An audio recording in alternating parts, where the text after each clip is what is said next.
Hello, I'm Chris Stafford, and this is Season 1, Episode 40, the season finale of Art, the podcast where we get to know women from around the world of visual arts. If you don't feel it, I'll make you feel it. I'll show you what I mean. If you don't feel it, I'll make you feel it. I'll bring you to your knees. If you follow me.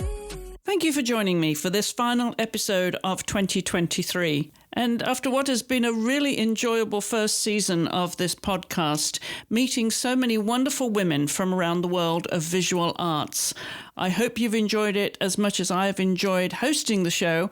And I can tell you that I will be back in 2024 with a new season, but more of that later on in the show, because on this final episode of 2024, we've picked a very interesting guest and who was nominated by Gretchen Warthen, who you will remember was on the show earlier this year. And as you may know, if you're a regular listener, that I do ask all of my guests to name women whose work they admire, and very often these women will be guests on the show. And my guest this week is filmmaker and cinematographer Hope Hall, who has built a career that includes assuming the role as principal presidential videographer to President Obama, a position that she considered was the best job in the world. Her journey, however, started a long way from the White House, in a different world, as a modern dancer. Hope was born in 1969 in Chicago to Tom Hall, a retired Navy officer and advertising account executive, and Betsy Hall, a secretary. She's the youngest of 3 children and has 3 more siblings from her father's second marriage. Her mother navigates lifelong severe mental illness, and Hope asks for her siblings and her to move in with her father and stepmother after living in Brazil and Mexico following her parents' divorce. She then lived with her new family in Chicago, California, and Connecticut. Music has always played a role in Hope's life. She plays the piano, guitar, and now the drums, as well as being a singer. She also practiced gymnastics in her youth, and classical ballet proved to be the start of her dancing career. Hope took part in dance and theatre in high school and college before making her way to Venice, San Francisco, and New York as a professional dancer. From an early age, she had a sense of social justice and enjoyed storytelling, so she was naturally drawn to photojournalism, which gave her the foundation for filmmaking. Hope studied at the University of Paris Centre for Critical Studies from 1989 to 1990, the University of California, Berkeley, where she got her BA in History and French in 1991, and her MA at Stanford University in Documentary Film and Video in 2000. Hope then moved back to New York City, where she began incorporating music videos and projection design into her cinematography and directing practice.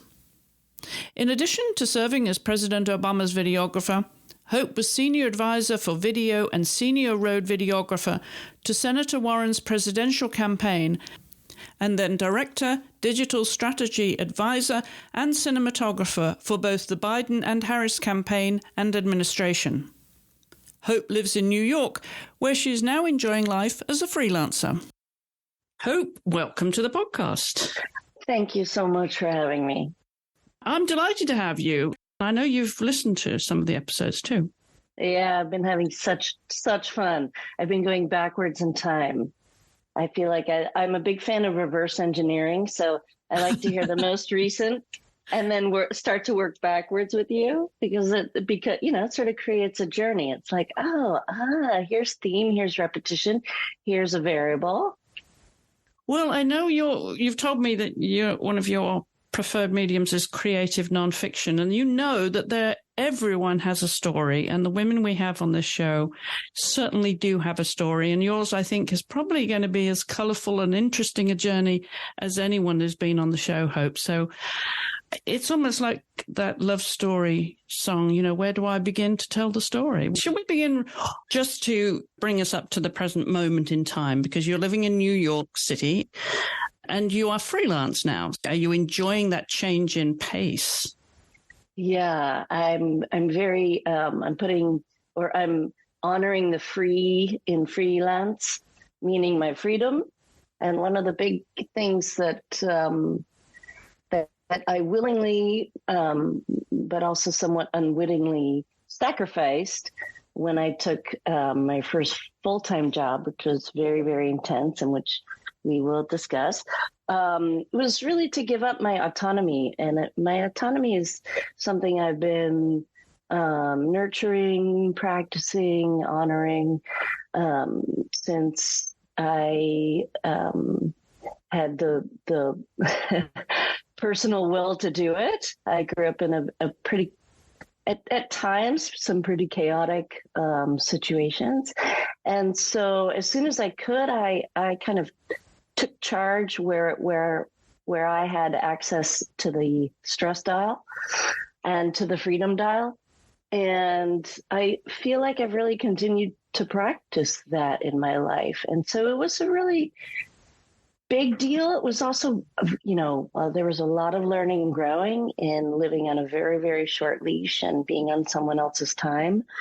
And like I said, since I've really been honing my capacity to honor my own timing and my own freedom since I was a kid, it was a massive shift. And I've gone back to it since, willingly. And now that I'm back in the world of the free, I'm grappling with it. I love it, and I love obviously the beautiful parts that go with it.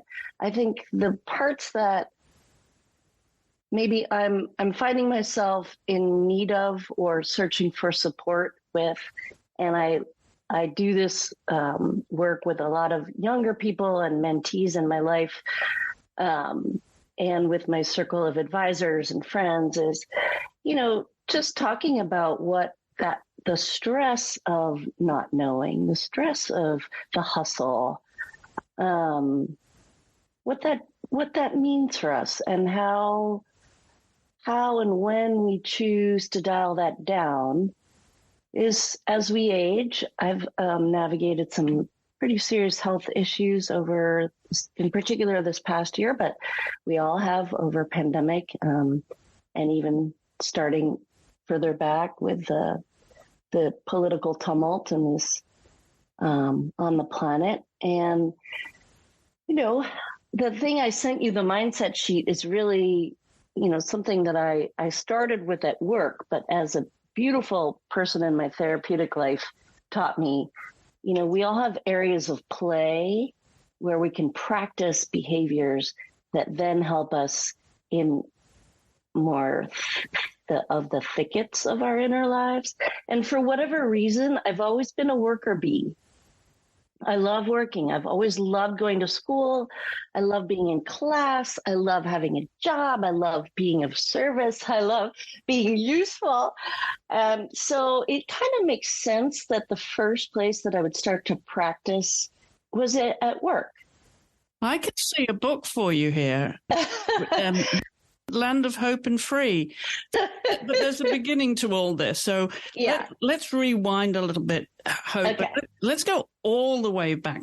Yeah, let's go all the way back. I love origin stories. So, you go as far as you want. All right. I'm going to go back right to the beginning. You were born in Chicago in September 1969. Yes. To quite a large family. You have 5 siblings. So yes. Tell us a little bit about the area that you grew up in, where you were born and raised. Yeah, it's an hour in and of itself, but I will attempt to keep the long story on the shorter end of the spectrum. But I was born the youngest of 3, and my parents were kind of living a pretty conservative, more, I guess I would say, not politically conservative, but they were in a kind of a stultified suburban setting in Chicago. And neither of them kind of really grew up that way, but that's kind of where they ended up because both of their parents had moved into this kind of setting. And by the time I came along, things were really shifting in my family.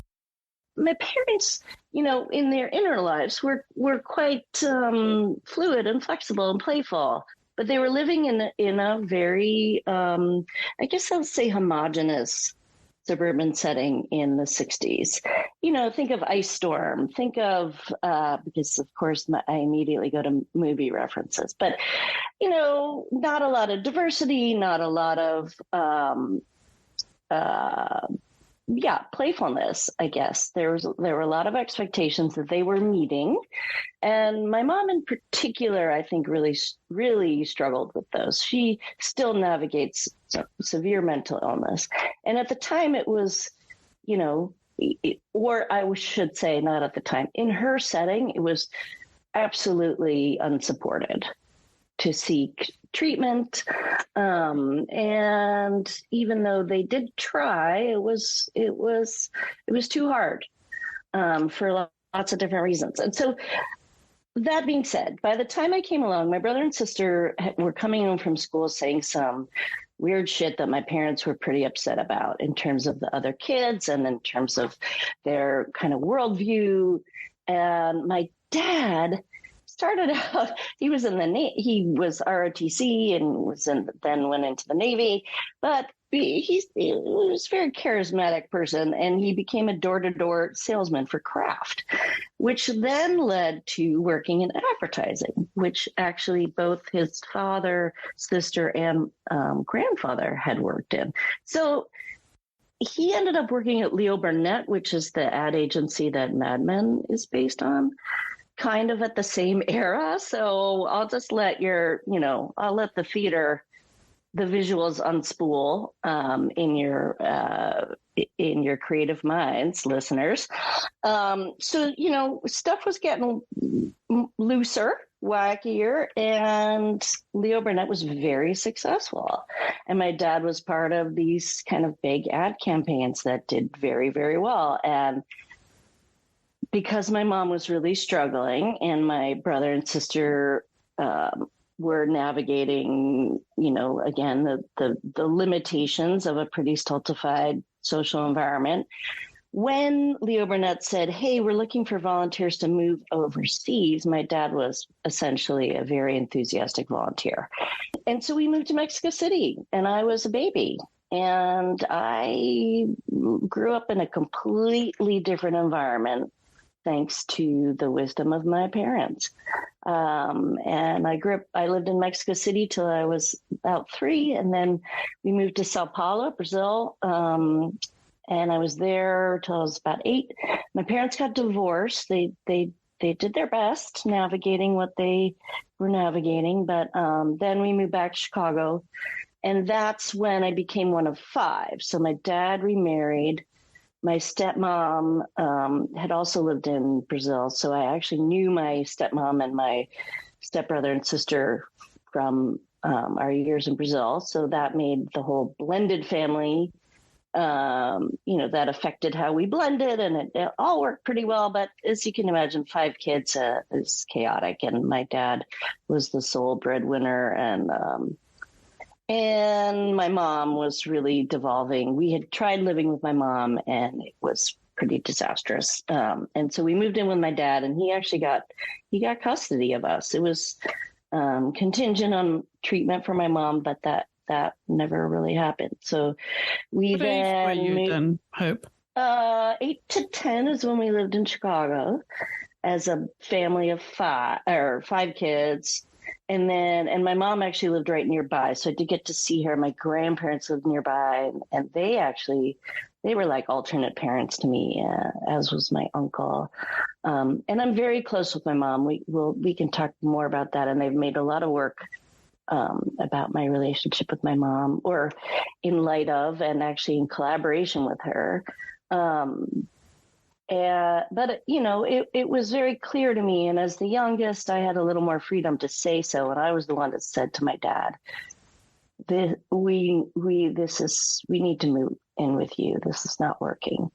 And at the time, this was 1977. And again, in a pretty conservative atmosphere, for the man to get custody was pretty unusual. So it was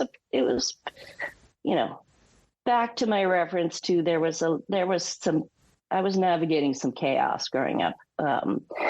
And then we moved to LA because my dad got a big new job, and in the end, it completely fizzled within 3 months. And so, and my stepmom was about to give birth to all of our half brother, and that's when we became 6 kids. And my dad was jobless, and my stepmom was an aspiring actor. So also not bringing in income. And so things really started to fall apart in terms of the kind of the fabric, the stability of my family. And I think that's when I kind of stepped in. I was a middle kid, but I was the mediator. I was the peacemaker. There was a lot of mental illness within my family, not just with my mom, but with some of my siblings. And there was a history of abuse in previous marriages. And so I kind of helped raise my baby brother, and who's basically one of my very favorite people on the planet today. And, it kind of kept things together, but immediately started babysitting and bringing in income and helping with the rent and cooking food. And I think this is where this real yearning for autonomy and being just my own person on the planet, in addition to being of service to my family, I think that's where it really started. So that's the origin story of autonomy and freedom in my life. And how was this fitting in with school, though, in your education? How did it impact you? Well, I think it's one of the reasons I believe in multiple intelligence, the Howard Gardner concept of, everyone's brilliant. I'm a learner. I love being in class and learning from people, who are willing to share their skill set and history and with me and teach me things. And so I always loved school from the beginning, from sandbox days, again, I learn alongside other people. We're all various versions of introverts and extroverts, but for me, kind of bumping up against other life forms, that's where the molecules start to rearrange. But with that kind of background, though, in your family, I'm wondering how it affected you socially and making friends in school. Yeah, I'm a pleaser. I've done a lot of therapeutic work in terms of my codependent behaviors. I definitely know how to read a situation in a room so that I feel safe and loved and playful. I'm not an isolator, which has been very interesting during pandemic because, of course, I am. All humans are. And I've really enjoyed some of the isolation and what I've learned about myself. But I love to laugh and dance and sing and play and tousle and listen. And again, from a very early age, that was my dad used to joke, because I was also very shy, and I think it was because of my family situation. So I was very quiet. I didn't say very much, apparently, as a kid. And my dad used to joke, he'd say, one of my favorite things about you, which is just so funny to think of now, for you as an adult. But he said, I remember you went to this in Mexico City. I went to this German, like, kinder, like a, nursery school down the street. And they had this camp, and I didn't speak German, but I was learning, and I spoke Spanish before English and some Quechua, and, I was just figuring it out. So I was very quiet. And he said by the end of the summer, they had this little ceremony thing, and we're all singing, and I'm singing, and I'm dancing with the little German kids. And then they give out the awards, and they say most improved camper, and it's me. So, what subjects were of particular interest to you then in those early years? Languages for sure, and math. I definitely have an analytical math mind. I love systems, which is why I love working with cameras and technology, and I love taking things apart and putting them back together. I love mechanics, but languages are to me like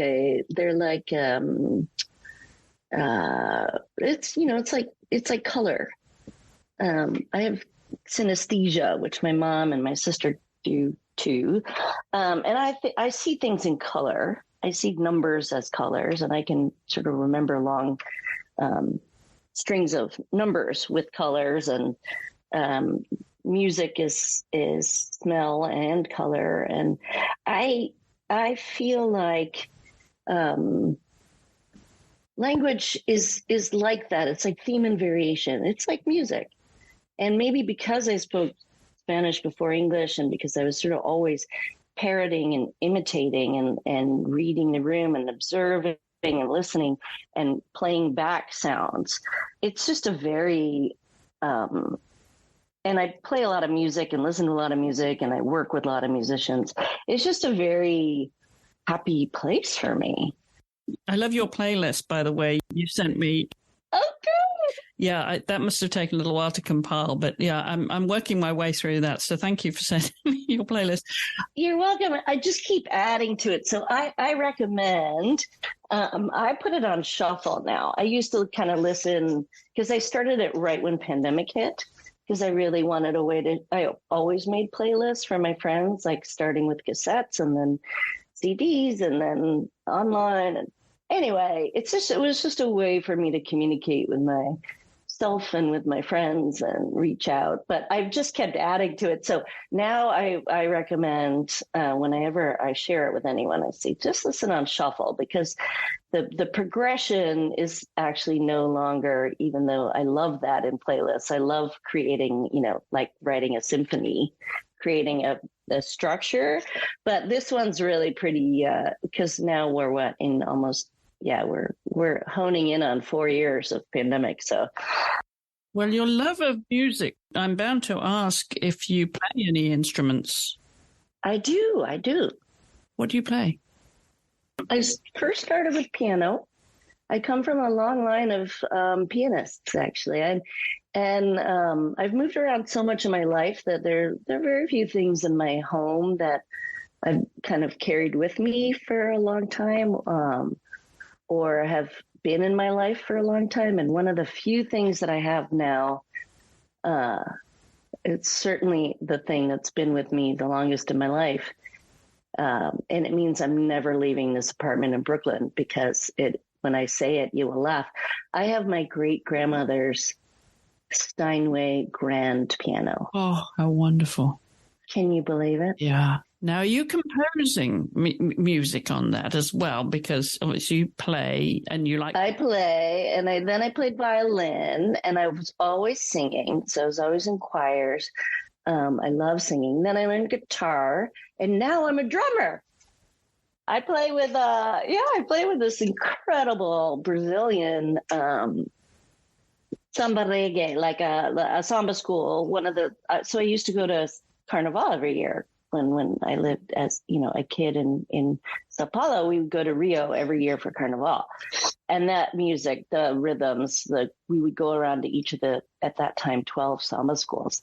And when I heard it's all female, and I heard them play, I was trying to get out the vote in the Halloween parade last year in New York City, and behind us were the most incredible drummers, all female. And I was on this float that was very political. It was a lot of women's, march folks who were not getting along with each other. And I just turned around and I said, I want to be with those people.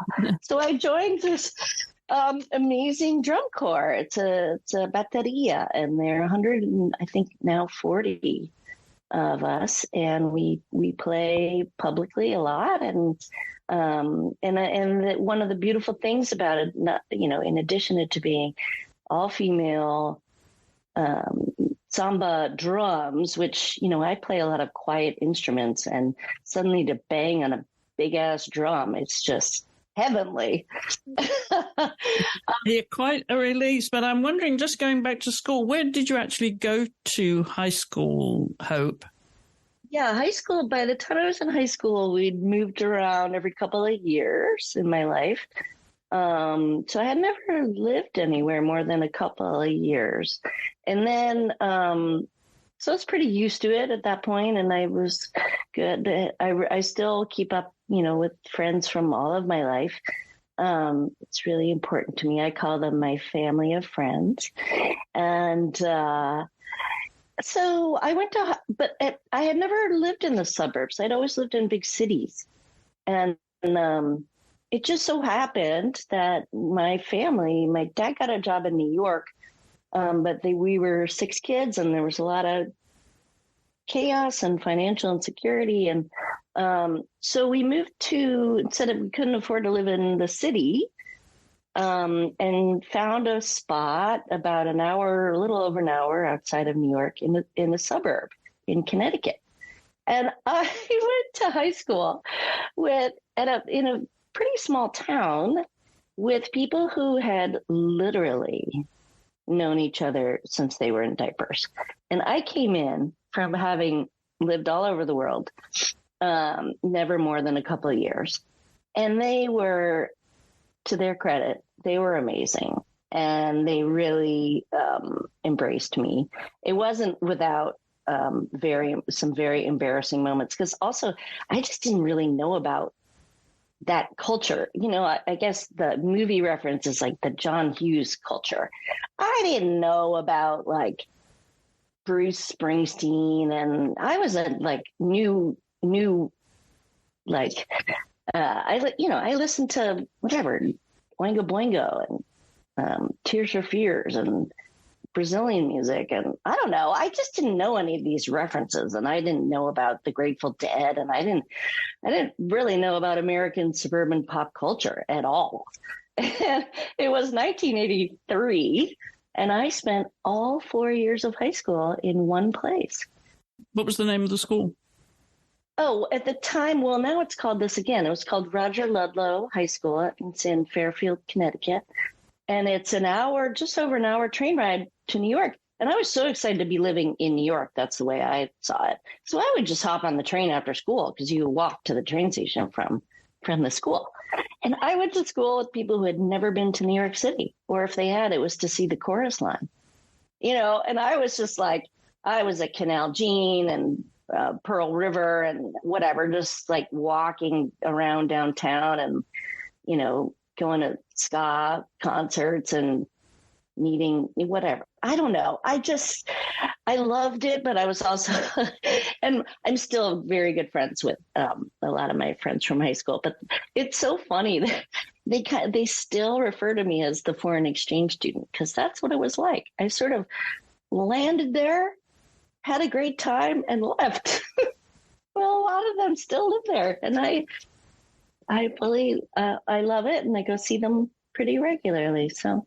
And what subjects were you enjoying in high school then?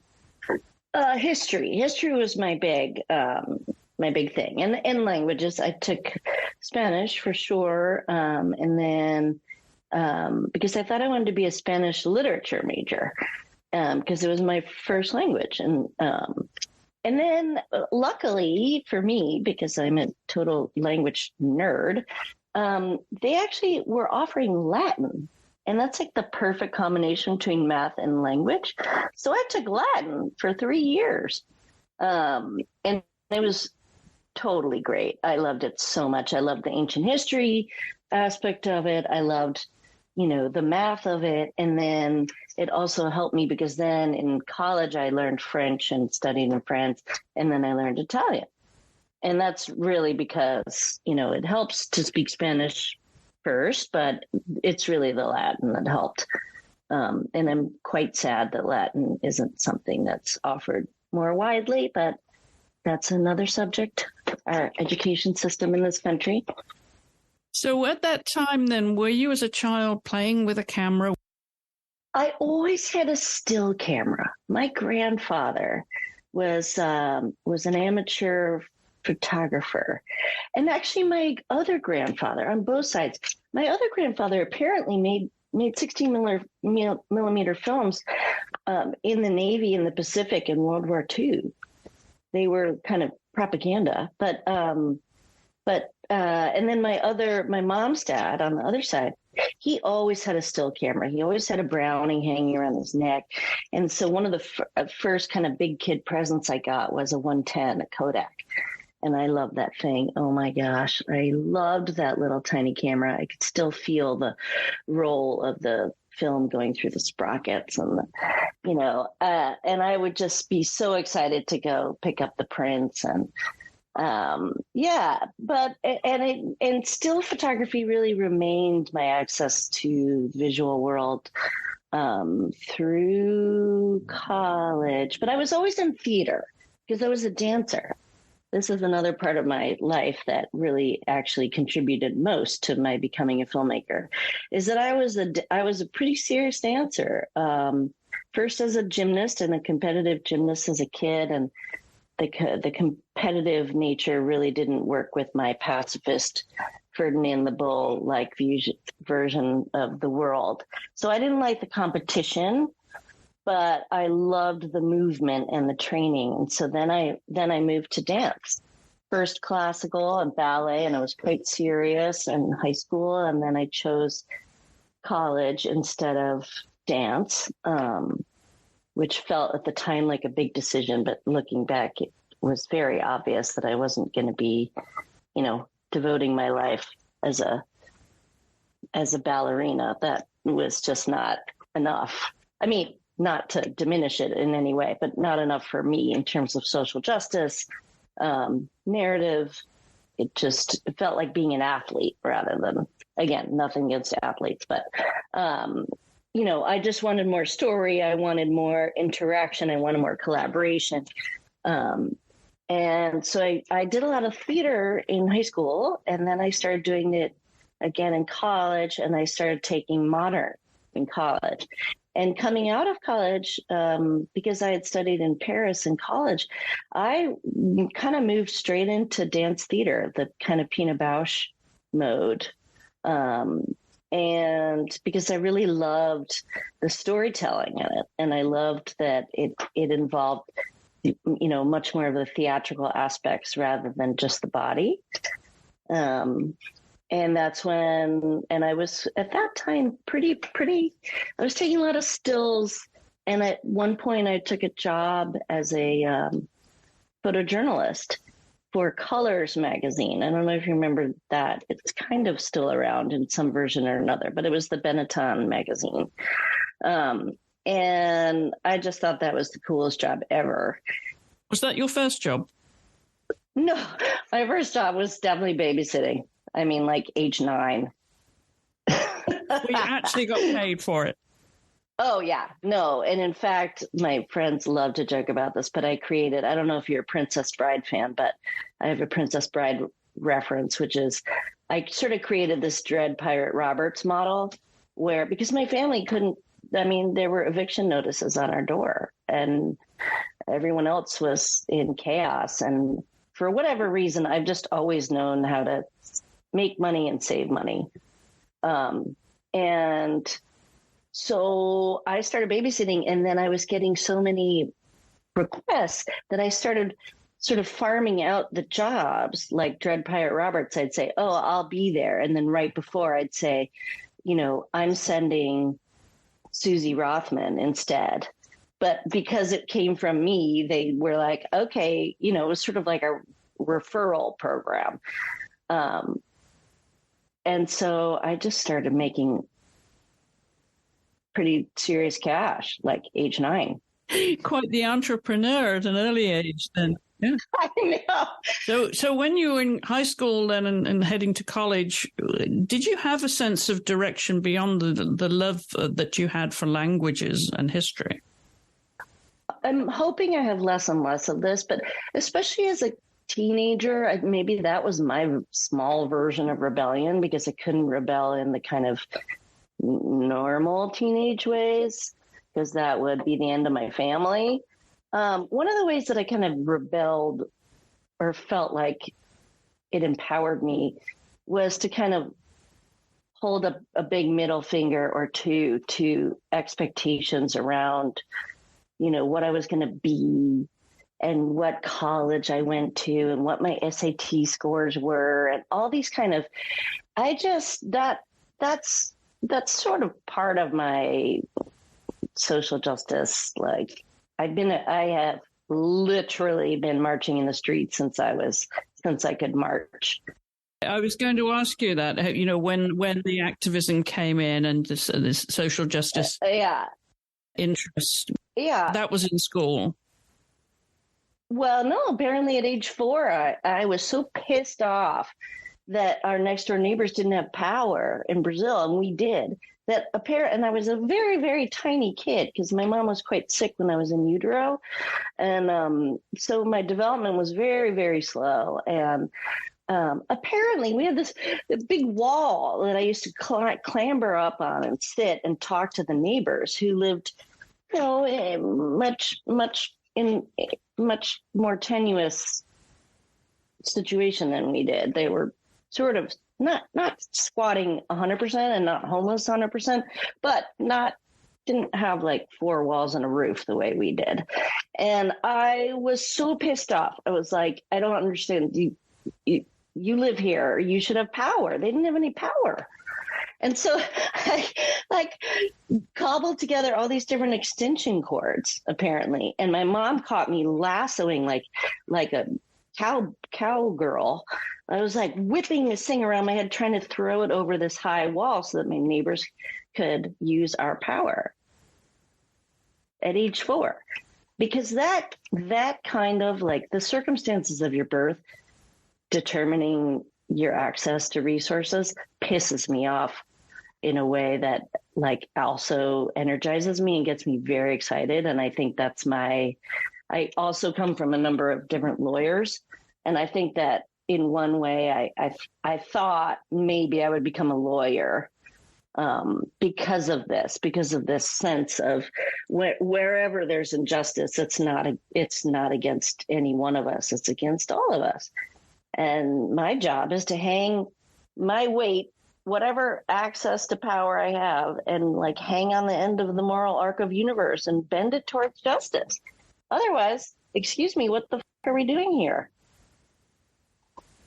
Okay, I'm going to get down off my soapbox. Well, this, of course, carried on into your adult life. So I'm curious. I'm curious as to where, in terms of your education, the new interests were introduced and how they came into your hemisphere. Okay, so you won't be surprised I went to Berkeley. That was after Paris. You were in Paris from 89 for a year, did you? So when I went to Berkeley, I then went and studied in Paris as part of my undergrad. So because I had really wanted to study abroad in high school, but the chaos of my family meant that that was entirely impossible. And so I was determined I really wanted to go actually study university full time in another country. But again, because of my family situation and because at that point I was supporting a lot of my family's finances, but also putting myself through school. So it just was not possible. But I had my first babysitting job. Our next door neighbor in LA was Ry and Susie Cooter, the very famous musician. And Ry and Susie, their son Joaquin, who's also now a very, very well-known musician, had just been born. And so I started babysitting for Joaquin. And they kind of became alternate parents and were very both supportive and concerned for what was happening next door with my family. And they had gone to Berkeley. And that it just lodged in my head. And I was like, I am going to Berkeley. I am going to Berkeley. And so I went, and it also wasn't coincidence. It was as far within the country from my family as I could get in terms of starting to carve out some space and time for autonomy, where that was just super diverse and felt like a city. felt like a drawing, like it had a pull for people from all over the world. And it was thrilling. I really loved it. I mean, I really loved it.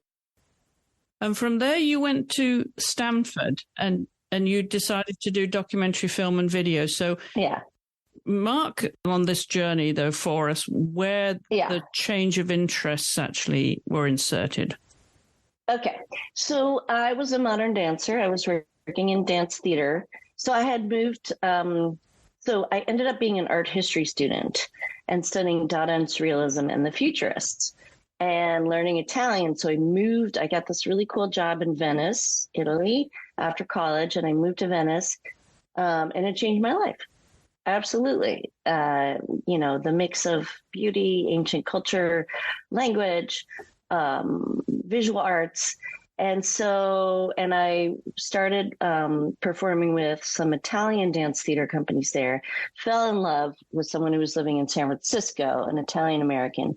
So I moved to San Francisco and we had a theater together, an interactive performance space in a storefront in the Lower Haight. And so then I became a full-time dancer and I performed with companies in San Francisco, and I'd always wanted to move back to New York. So we then together moved to New York and I continued dancing in New York, and I started to feel very disconnected from my activist life. And I also wanted to travel and end my relationship. At that time, we were engaged to be married, and I felt too young to do that. And also it wasn't right for me. And so I traveled and studied with dance theater practitioners that I met in both San Francisco and New York, all over the world, but mostly in Asia.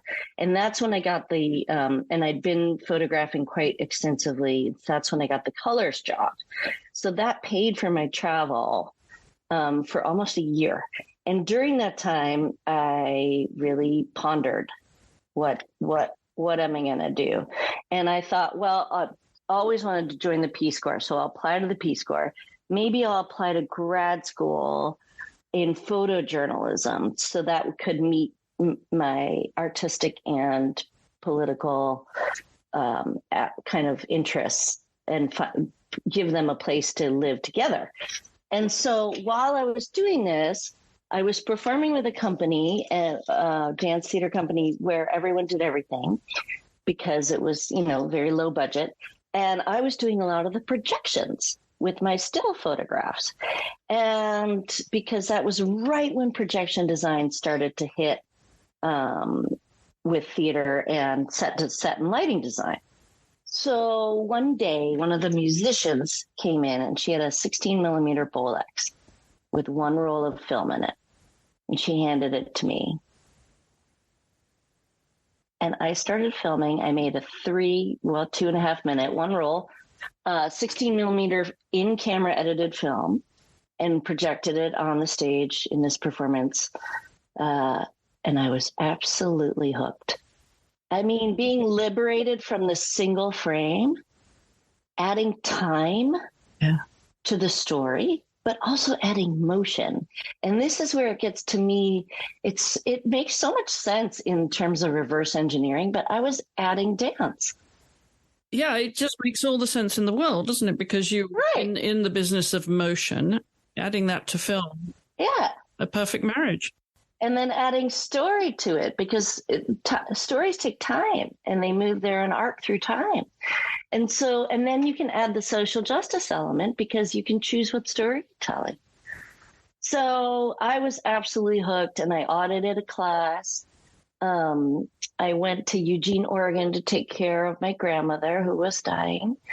And my sister was teaching at U of O. And I was applying for the Peace Corps and looking at grad programs in photojournalism. And I thought, well, I want to learn the mechanics of film, because I knew at that point the mechanics of still photography. And I had worked in a dark room and did all my own prints and all that. But I didn't know, I couldn't take a motion picture camera apart yet. So I took I audited, because my sister was a professor, I could audit classes. So I audited a film, the only film class that was being offered, and it turned out to be a documentary video class. So I made my first documentary.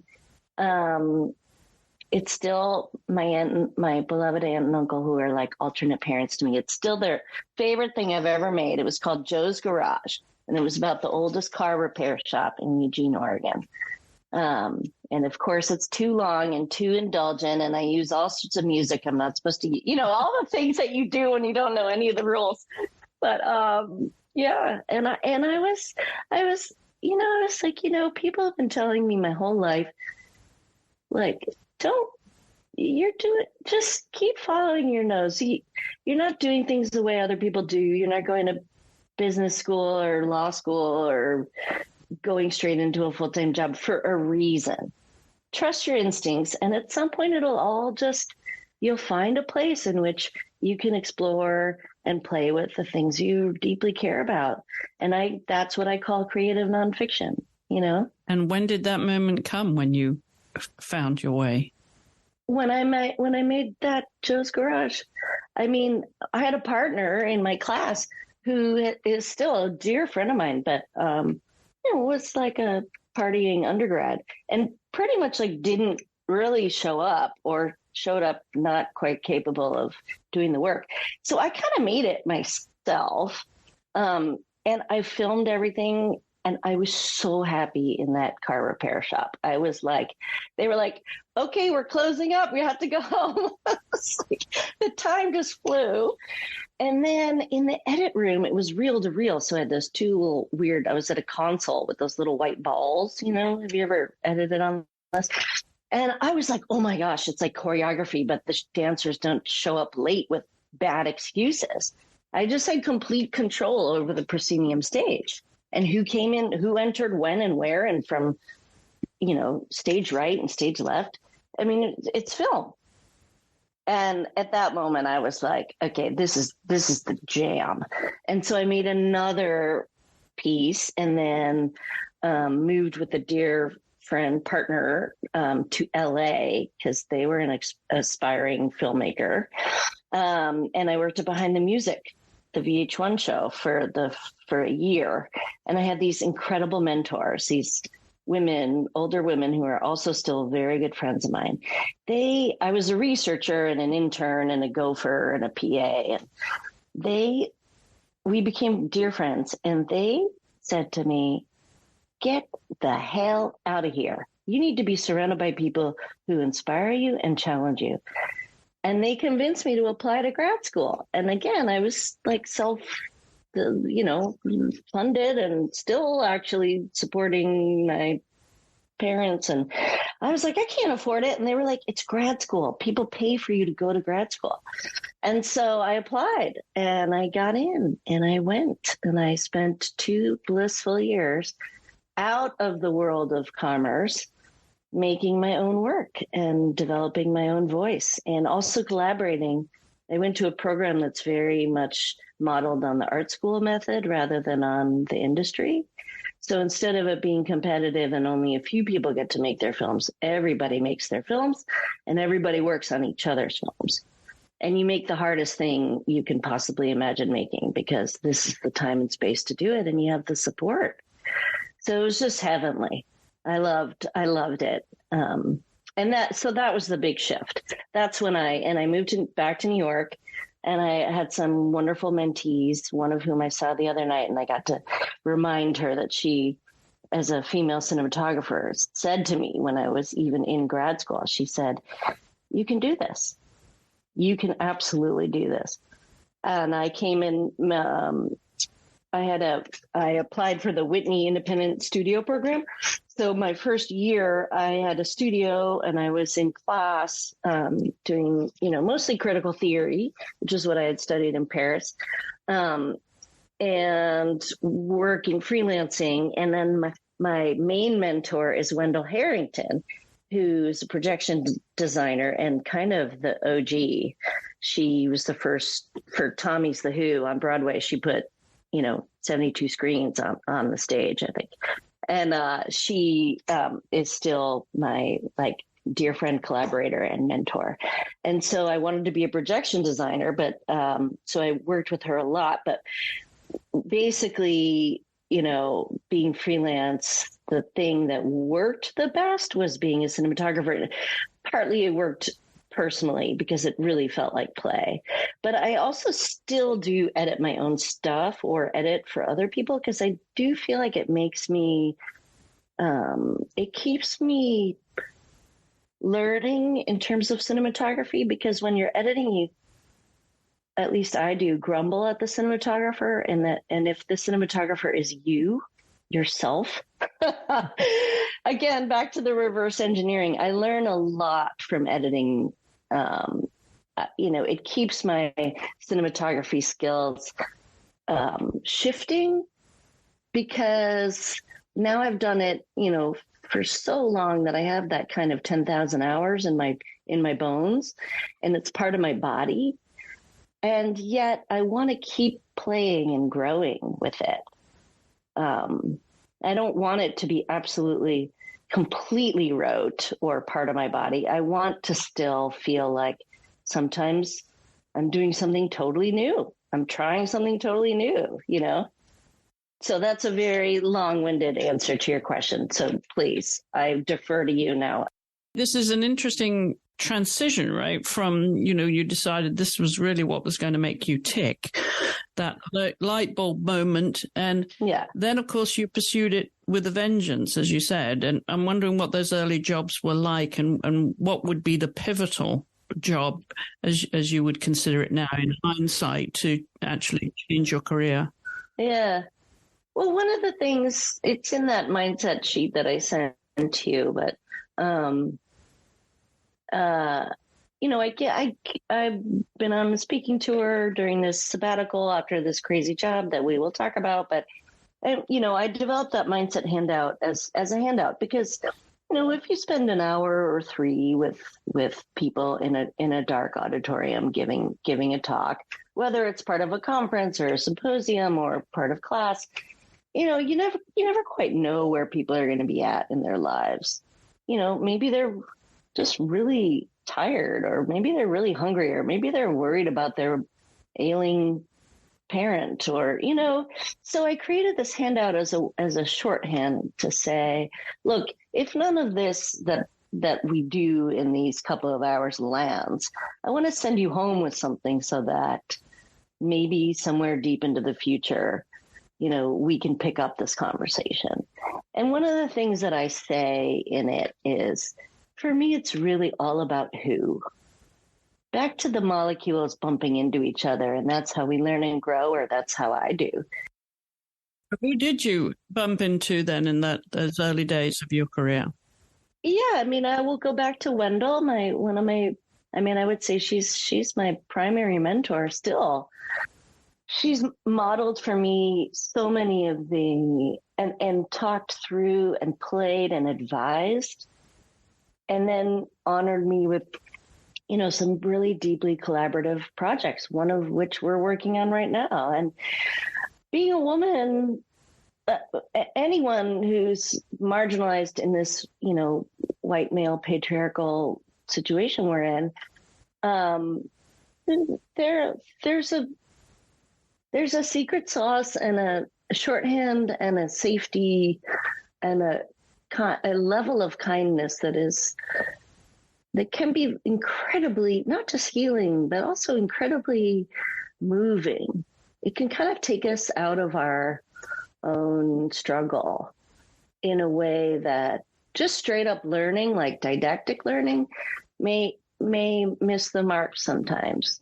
Sometimes it's that you just follow in someone's footsteps. And I think, I think of elderly people walking down the street that sometimes I'll try to just blow by, and then I think, wait a minute, what if I just walk behind them at the same pace or next to them at the same pace? And it's switching things up so that you're starting to see things and experience the incoming and the outflow slightly differently than you were 30 seconds ago. And Wendell really taught me encouraged me, taught me, guided me in that way. And, we worked a lot in some pretty chaotic situations together, and always just had each other's backs. But in terms of the jobs themselves, Okay. that's where I want to go with this. Hope is because there's a stepping stone, right? You didn't just end up in the West Wing one day. What was the career progression in terms of your actual career progression as a cinematographer? Yeah. Where did it start, and what were the key jobs that kept launching you on that path? Well, they're two-part, and back to the kind of keeping things lively and diverse is that I found that, like switching editing and being a cinematographer, where when you edit, you're inside most of the day. Being a cinematographer, you're out in the world. I really liked alternating between those two, and then I found also that alternating between when I had a choice. The long form as a cinematographer, the long form labor of love, like indie feature doc, often very low pay, sometimes as long as 3 to 5 years. Alternating that with, one of the main things that I did and still do is music, where it kind of films itself. And a lot of that is day playing, rather than it being these long-term projects. And so, I started doing these one-take music videos, actually, because I had made a bunch of films about my mom and with my mom, personal films. And I was in touch with this filmmaker in Paris who said, would love to collaborate with you. I've seen your films. And they turned out to be the person behind, I don't know if you know the Blogatech series, the one-take music videos in Paris, the concerts à emporter, they're called, the like concerts to go. They're just really fun and interesting, and they're all filmed in one take. And when bands come through Paris, they collaborate with this filmmaker and they perform in an unlikely place, a non-performative space, not a stage, not a concert hall. So on the street or, in a freight elevator, and they're sort of filmed as happenings or set up or produced as a happening, like something might happen. And they're all filmed in one take. And so I started doing the New York versions of those with 2 other dear friends of mine. And it was such a blast. And that then led to, I started filming Unplugged and the spin-offs like Live at VH1. And that was so fun because it's an actual crew and a soundstage. Can you imagine? I mean, I was so used to just basically doing everything myself, sometimes sound, lights, in addition to being cinematographer, and sometimes even being director and producer.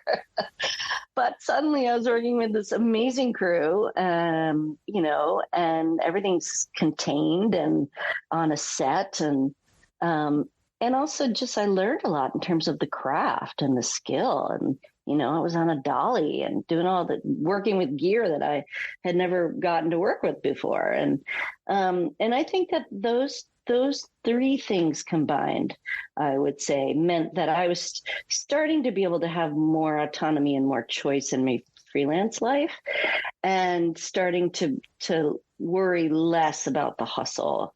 And one of the jobs that I jumped at was with another female DP, Amy Rice, who I had actually met while marching for peace after 9/11. We both were impacted deeply by in New York, and we're part of 9/11 Families for Peace and the anti-war movement. And she had a Bolex, I had a Bolex. We're both filming the march that we're marching in, and we looked over, and it was like, oh, I've heard about the other female DP in New York. And so she ended up hiring me to help her on a documentary about then Senator Obama, because the idea, this was in 2006, was that it would be a 6-year documentary in case he ran in 2012. Can you imagine? Everything changed. I would imagine that really was a life-changing moment for you. Absolutely. And it must have given you confidence that you might be able to pursue something which would combine all of your interests in, social activism. Exactly. Because I had never done like straight up political work before, It had always been like a parallel course in my life. And then he became the candidate, which no one ever thought was going to happen. And it was obviously a year and a half since the from 2006 when the film started. And he became the candidate so late in the game. It was, end of June. If you think about, that leaves basically 5 months, not even 4.5 months for him to be the candidate and run a successful, hopefully, campaign. And so they really staffed up. The staff was wonderful, but it was small. And so they tripled their staff and asked me to leave the doc because at that point I'd become a known entity as a cinematographer, but also because I was organizing a lot in New York. And I did. Although I will tell you, the first thing I said was, no. And they were like, what do you mean, no? Why? And I said, because I'm trained in nuance and complexity. I've never made propaganda and I don't know how to do it. And I'm not comfortable doing it. And they said, that's why we want you. Also, your name's Hope, so we have to hire you. There's that too.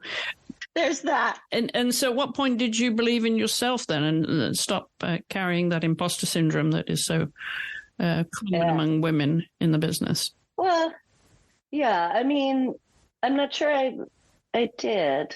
I mean, I definitely started believing in myself as I got more comfortable back to the 10,000 hours, that thing at that point I'd been a, cinematographer for a while and had navigated a lot of stressful jobs. And like I said, I'm a mechanical and systems person. So even in grad school, one of my goals was I want to be able to take a camera apart and be able to put it back together because I was at that point even really sick of the dudes and the bros standing around, like throwing around all their lingo. I wanted to be able to not only throw around the lingo, but be better than them at the technical aspects. And it just takes a long time and it takes mistakes and scars. So there were a lot of mistakes and scars in my past that I felt, honor bound to learn from. And the cool thing about, such an intense, at the time, the campaign job was 14, 15, 16 hours a day, 4 hours of sleep. I was also taking photos, still photos. I was posting them on a blog every night. I was live streaming. So I was also carrying all the live stream equipment. I was doing all the sound. I mean, it was nutty. But it is the ultimate crash course because you cannot be questioning your aperture, your shutter speed, your white balance, your focus when, potentially, a history busting candidate is making the speech of their lifetime and you're live streaming for, millions of people. Right? I'm wondering, to your point, though, because it was a man's world, did you feel that you were changing the narrative now and being empowered through these positions? Yes, I did. And I love that part as the counterculture, rabble rousing feminist activist that I am. I loved that part of it. I also still really resent it, as you can hear in my voice. One of the things Gretchen was talking about that in the interview or the discussion you two had, it's like the shell and the pea. It's like it keeps moving around, mm-hmm. And the people who have more power than you, rather than like honor the dictum that the abuse of power comes as no surprise. Like our job is to be surprised at that abuse of power, but it's heady emotional stuff to wield power over other people and to be in power and to be hierarchically see yourself as higher than someone else. And I I see it as my job, actually, to continue to be surprised at that abuse, to bristle at it, and to fight with everything I have as gently and in the most pacifist way possible. But Senator Elizabeth Warren taught me, like, fight hard, choose the righteous fights. And this one, I'm sorry, the world is out of balance. I mean, when you think about balance, I was born as a Libra, so balance is and when you think about justice, like we're 50-50, male, female, and everything in between. There is no reason this should be a man's world. There's no reason. I'm sure that in all your experiences, though, with that political journey you took right to the West Wing, and there must have been so many stories, Hope, and so many I'm sure you can't repeat, but were there any moments when you pricked yourself and it would be an emotional moment thinking, I am here in this moment recording history? Chris, I will tell you, with the caveat that I understand if this sounds cliche, made up, untrue, I will tell you every single day, every day. And I'm a crier. I'm a grinner. I'm a dancer. I'm a celebrant of life. I'm a laugher. I can't help if it was just like unbelievable every day. That doesn't mean that for most of the day I wasn't just another grumbling, disgruntled, mumbling, hungry, tired, exhausted, frustrated, bureaucratically challenged employee, because that is 100% true. Of working in the kind of institution and the halls of power and the risk-averse culture, which was also incredibly new to me. All of that is also true, but I mean, if I wasn't having those moments at least once a day, then it's not worth it, because you give up everything. You give up, back to the freedom, there was none.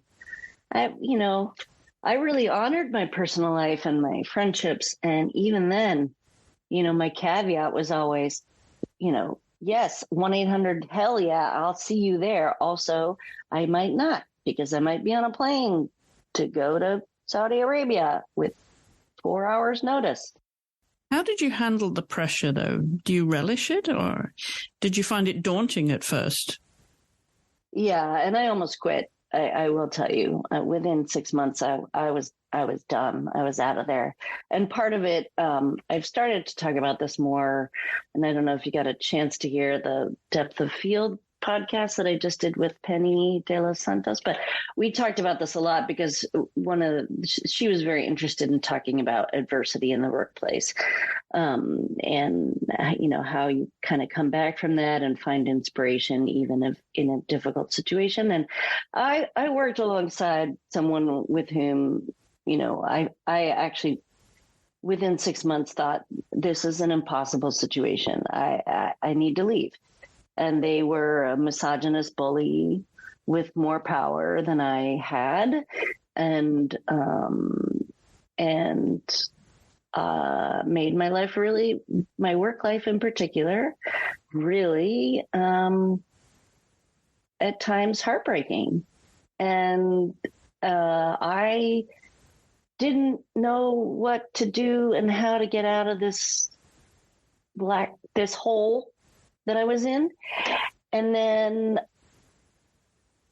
it came to me, not without a lot of help and support from my circle of amazing family of friends and supporters and advisors. I just turned this guy into my guru. And I said, I am going to learn about the dark parts of my inner life.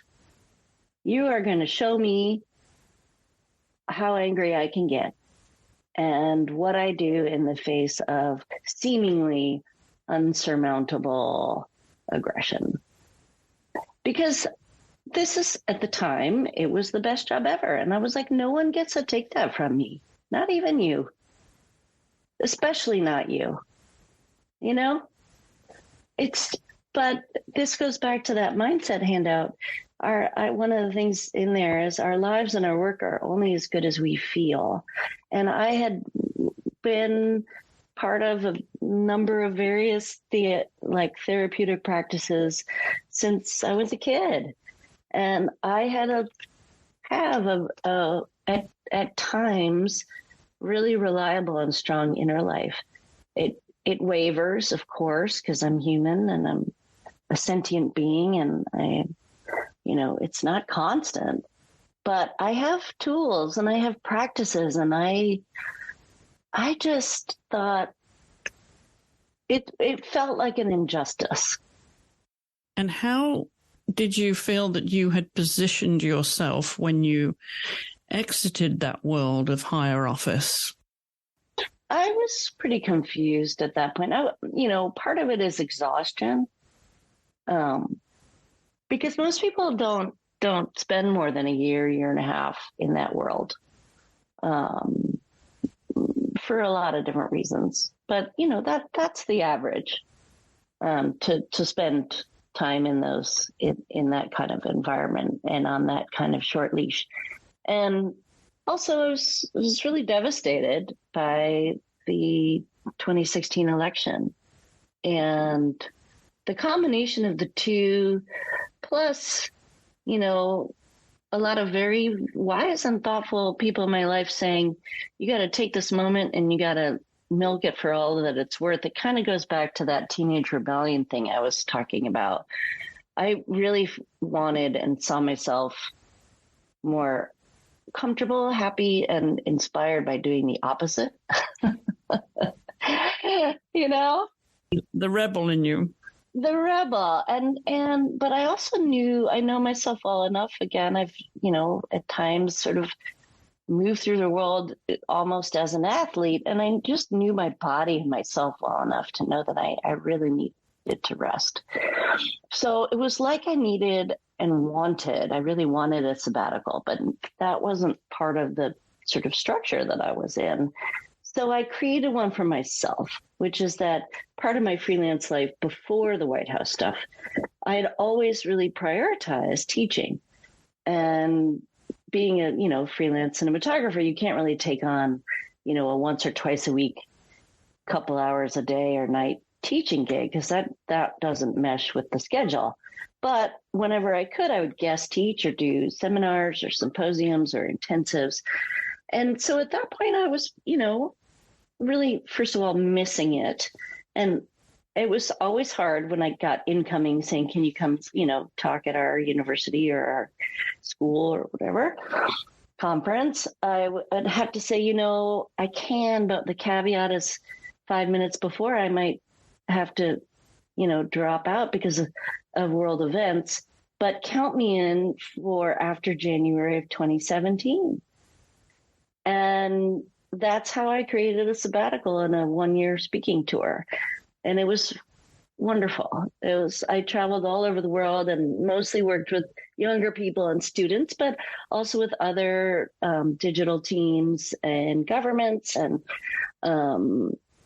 theater and dance and, cultural institutions. And I love traveling, and I'd really missed being able to sort of travel on my own, in my own stead, not on someone else's time. And I, at the same time, was writing a chapter for a book called The West Wingers. And each of us in the book wrote a chapter sort of with the through line being, here's the story of how I really never saw myself working at the White House. And then I did. So it was like people who, for whom working in the West Wing was out of reach. And then we became part of the Obama administration. So And then I went on a speaking tour with that book. So that's kind of how I gave myself a break and a rest. And by the time I was done, similar to your LA time, so I had thought I was going to move back to Brooklyn after DC, but a lot of my friends had moved to LA during the big kind of New York to LA exodus over those 8 years. And so I moved to Venice Beach to be near dear friends of mine.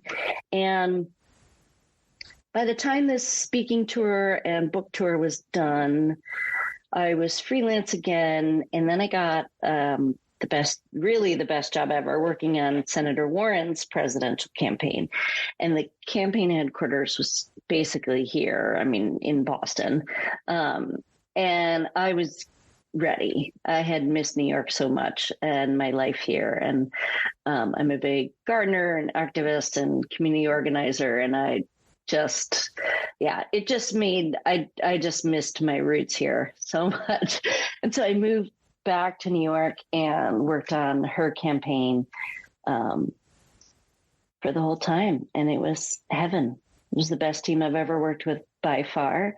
We're still really, really close. And she not only has become a very dear friend and advisor, but she really taught me when to stand up.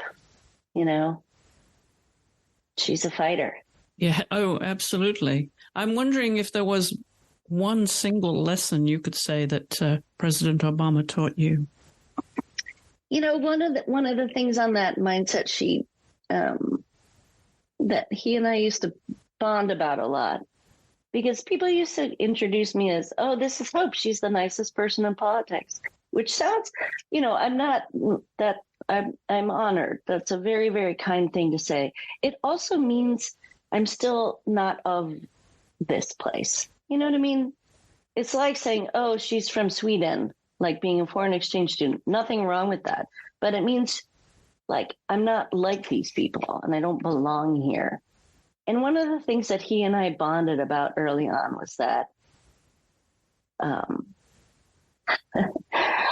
he would often, sort of as people were leaving a room, especially when it was people like, scientists, thinkers, artists, after a meeting about something, he'd turn to me and he'd tap his temple or next to his eye and he'd say, I saw you twinkling. And I was like, I saw you twinkling. And he said, Hope, these are our people. Everyone can be kind and everyone can be useful. And then I'd say, and everyone can be playful and everyone can be fierce. And that was our thing, But this kind of like, what's my title? Where do I fit? Who do I have power over? Who can I throw under the bus to make myself look better? That's just, that's theater. That's antics, and I get it, and I know that I participate in that in my own, my gigantic fragile ego, of course, plays those games, but I see it as performance, whereas what's inside, what are sincere, genuine hopes are. It's really, back to it's all about who. When you meet someone's eyes on that and you see the twinkle in their eyes because they're inspired or they're motivating you or challenging you on something, that's the jam. That's what I go towards. What would you like to hear people say about you then and your legacy at this point in your career? That I was kind and useful and playful and fierce. And you survived that political journey, that world. I did. Because I think like any attraction repulsion, it's like the thing that you're kind of bad at, you're also really good at. It's like my outside, going back to, I don't make propaganda. I don't know how I work in complexity and nuance. Well, that's why we want you. It's like that's the and back to the balance, the male, female, yin, yang, and everything in between. That and the molecules crashing into each other and being interdependent and messing with each other. Like that's how we grow. So I would like for people, to say, I so enjoyed my learning and growing alongside my friend Hope. I think that's my particular visual art, where I feel like the passage of time melts, is cinematography. And I love doing it. And I hope to continue to be kind of more playful and learn and grow in the art and craft of it. And it's also about being a sentient being that is alongside others, making things a little different, a little weirder, a little kinder, a little fiercer, definitely more playful. I'm wondering what your family say about you now, having watched all of your journey. Is your father surprised? Your mother? What's their reaction to your career? Yeah, they're pretty surprised, I think, because I had for so long been more of the pillar and the supporter. I think we're still navigating some of the, what it means that I also have my own independent and at times quite separate life. And that, there's some grief that goes with that. And I feel it and I get it. And I try to be as gentle with that, with myself and with my family as possible. I think, for a very long time, there wasn't really a kind of cocktail party elevator in passing language that my family knew how to use in terms of how's Hope and what's Hope doing. There was a lot of kind of, well, I think she's in Romania editing. It was like very vague and kind of usually not actually up to date or accurate. And probably, I take half of the responsibility for that. Like any relationship, it's half and half. So probably that gave me some freedom. I will say that the elevator conversation cocktail party version, that in passing, Hope's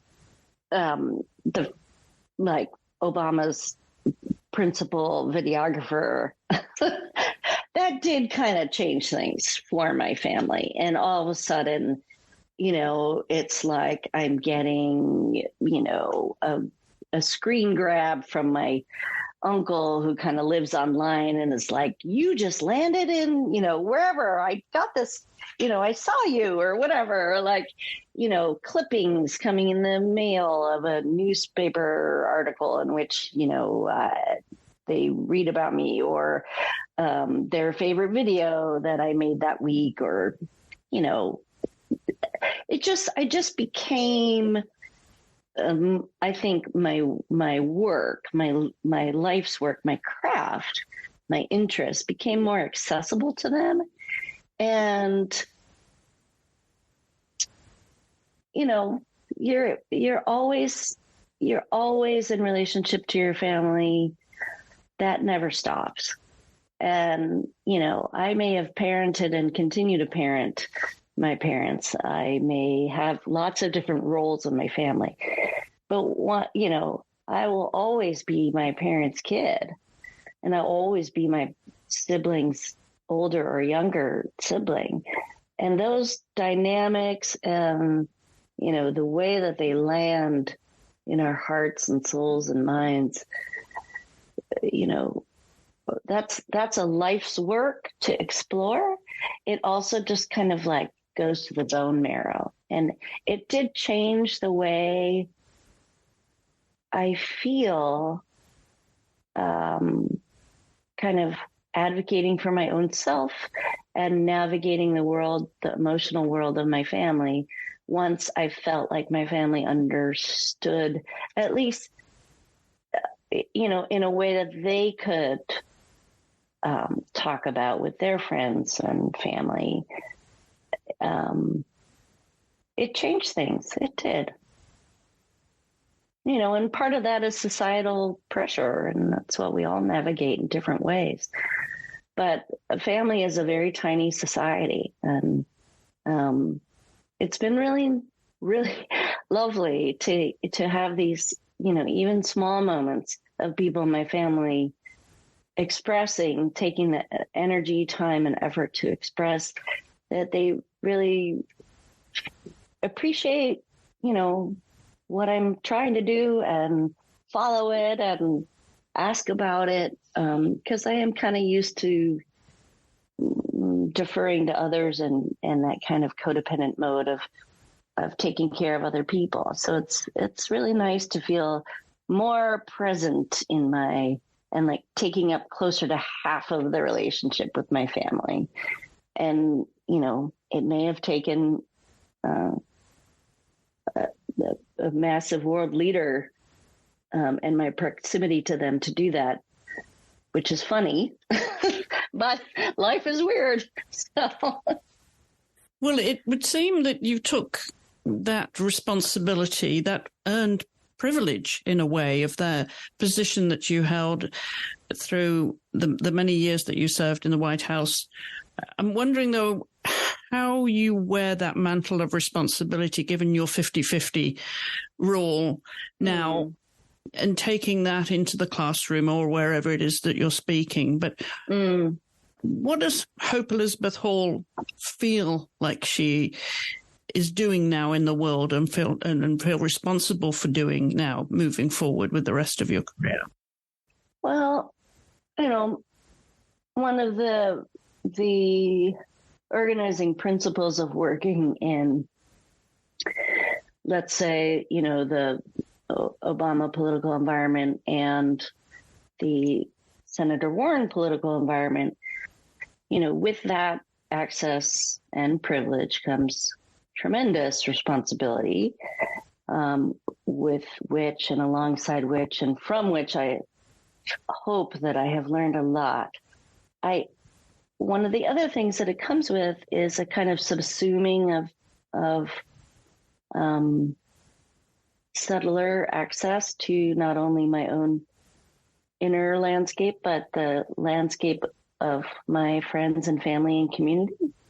And I think now, I think a lot about and really enjoy spending time thinking about, pondering, observing, questioning, asking about the subtleties of,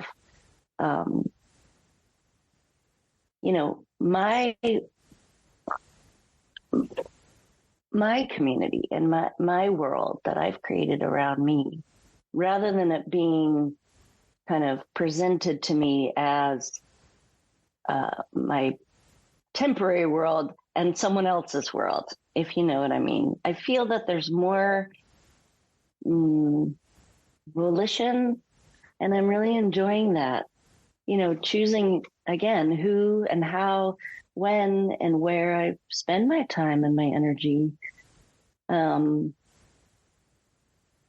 That feels central right now. And with it comes, there's not a day that I don't miss certain aspects of these best jobs ever. And, my dream life and my emotional life are certainly still absolutely filled with a lot of that swirling emotion and the details of that. In fact, I just went to Chicago and, along with thousands of other alums, celebrated the 15-year anniversary of election night in Grant Park. And it was incredibly moving for so many reasons, but in particular, like any trauma. I mean, this was in so many ways a positive trauma. It's still a trauma. It's like it has such searing effects on our systems to be living in that kind of intense way, that it was so it's really beautiful to be relaxed enough to be able and see my friends, colleagues, some of whom I hadn't seen in 15 years, some of whom I still see all the time and I'm in constant relationship with, but to see them in a more relaxed mode, and for us to be able to, you know, playfully and kindly and with the beauty of distance, to be able to say, you know, that was rough or that was amazing, and both are true.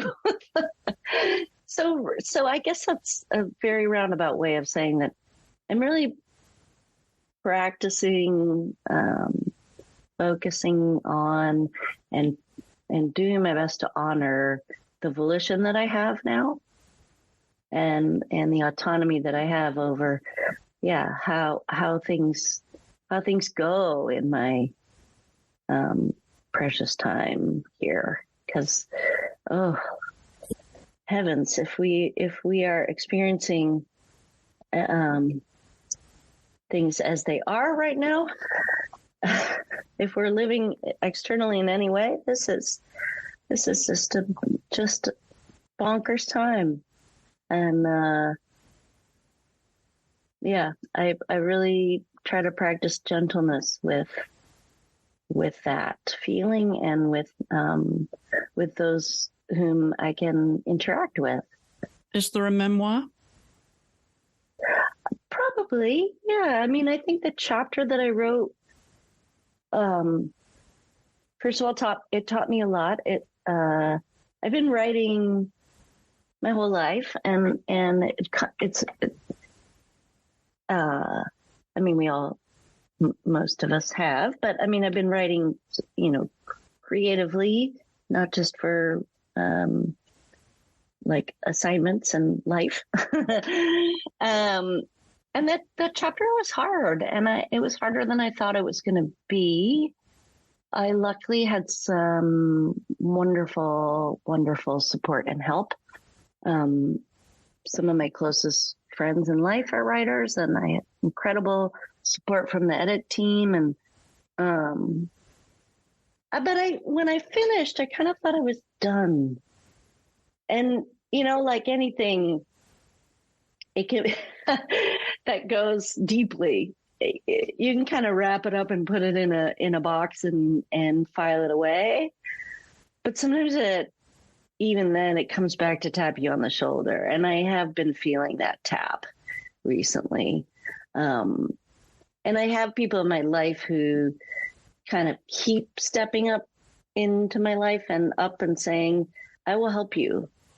Like, I will help you do this. So of course that makes it so much more appealing, and I would love that. I feel a little antsy right now.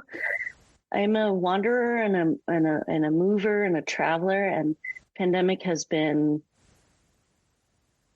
like life-changing in every way. One of the ways is that it's really, I am not a sit at a desk person. I'm not a stay-at-home person. And I've learned how to be that when I need to be. But there's something in me that feels very antsy right now. And that's my repulsion to writing a memoir. If I could do it while walking or wandering, maybe I shouldn't roll that out. Maybe that's the way I do it. But I think that's one way of resisting it right now, is that it feels very sedentary, and I don't feel sedentary right now. Not the time or the place, but maybe in the future, and we will look out for it, hope. And so the land of hope and free and being free. So enjoy all of that, and enjoy good health as well. Thank you. You too. Thank you so much for coming on the podcast and sharing your story with us. Oh, you're welcome. And I have so many questions for you. I'm not used to doing all the talking, so I just would love to keep talking, and I'd love to hear so much more about you. So I hope we can do that ideally in person, since, life has changed and we can see each other in person now, or whatever works for you. I would enjoy that, Hope. Yeah. Absolutely. Would love to. Well, thank you again so much for your time. You're welcome. You take good care, okay?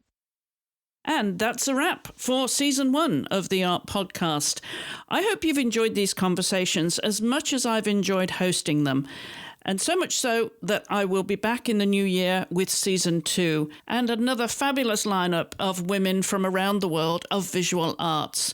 So I hope you'll join me then. In the meanwhile, if you have any suggestions for guests for season 2, please do drop me a line to hollowellstudios@gmail.com, or you can follow us on social media. On Instagram, you can also leave us any comments, questions, suggestions for guests there as well. And as always, please do give us a follow and share the show with anyone you think might enjoy these conversations too. And also, if you've been listening to this show regularly, you'll be used to the episodes dropping weekly on a Saturday. Well, that will change in the new year. We will be dropping new episodes of season 2 on a Tuesday at 5:30 a.m. Eastern. That will be the new regular publication date for this podcast. So be sure to follow and subscribe on your podcast app so you don't miss an episode. And with that, I will sign off and wish you all a very happy new year.